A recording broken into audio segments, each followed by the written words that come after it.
Moi j'avais dit à mon père, s'il faut on arrête. S'il faut on arrête, je fais autre chose.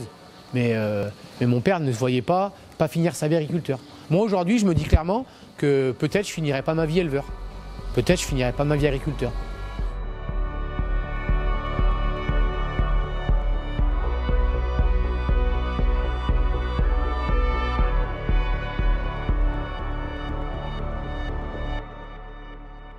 Ça me ferait mal au cœur, hein. J'en serais triste, j'en pleurerais, j'en serais malade, mais clairement j'arrêterais. Aujourd'hui j'ai un très bon copain sur deux communes plus loin là. Il n'est pas encore à la retraite, il lui reste une petite dizaine d'années à tirer. Il a un fils qui est plus jeune que moi mais qui a des gros soucis de santé. Là il a décidé l'automne dernier d'arrêter la production laitière. Il vend son troupeau. Mais c'est dur, hein. Il a passé des fêtes de Noël qui sont très dures, il en pleure très régulièrement au téléphone parce qu'on aime nos vaches, on aime ce qu'on fait, on est amoureux. À la base, moi, c'est pas un métier que je fais, c'est vraiment une passion. On est amoureux de notre métier, autrement on aurait déjà arrêté depuis très longtemps. C'est un projet qu'on a, ce serait de rentrer un autre associé, voilà, pour donner un peu d'oxygène au niveau temps et au niveau réflexion aussi. Quelqu'un qui n'est pas noyé dedans, qui a un peu de recul, quoi. Voilà, le futur, j'espère que mon salarié va rester, déjà premièrement. Et puis le futur, j'essaye de plus faire de gros investissements. Parce qu'aujourd'hui, les gros investissements, c'est sur du long terme, c'est sur du 10, 12, 15 ans. Donc on essaye d'investir pour toujours rester un petit peu à la pointe de la technologie, pour essayer de toujours améliorer les conditions de travail, améliorer le bien-être des animaux. Et puis essayer d'acheter les aliments, d'acheter les intrants le moins cher possible. Pour l'instant, je ne projette pas d'arrêter mon exploitation demain. Parce que j'ai trouvé quelqu'un avec qui ça se passe très bien aujourd'hui. Mais demain, je ne sais pas ce que la vie réserve. S'il décide de s'en aller, si je trouve personne, concrètement, il faudra prendre des vraies décisions. Et je pense que je ne ferai pas comme certains à me dire j'attends 1 an, j'attends 2 ans. Non, ça serait quelque chose, si je décide d'arrêter, c'est demain, quoi. Ça ne sert à rien de se faire mal et malade pour ça, quoi.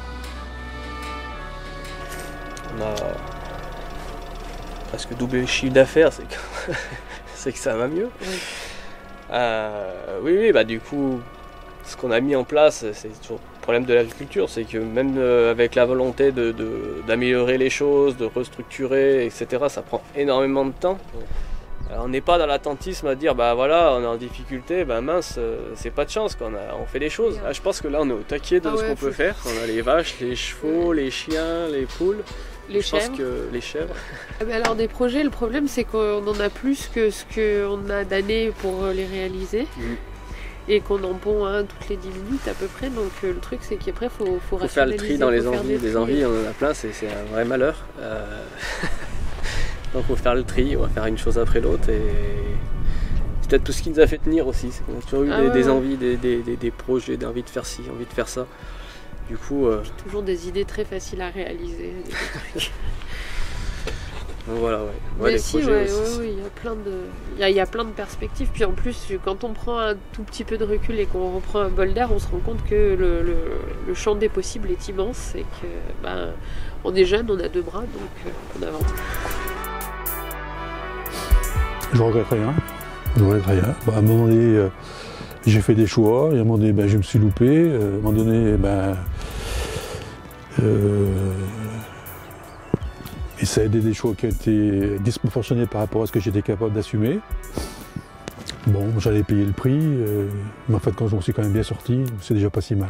Alors, mon exploitation, j'ai réussi à la vendre. Ça faisait 4 ans que je voulais la vendre, donc j'ai réussi à la vendre. Donc, ça m'a permis de solder mes emprunts, solder mes dettes, voilà. Et il en reste un petit peu, voilà. Donc j'ai perdu des plumes, mais bon, je suis entier, en bonne santé, donc tout va bien.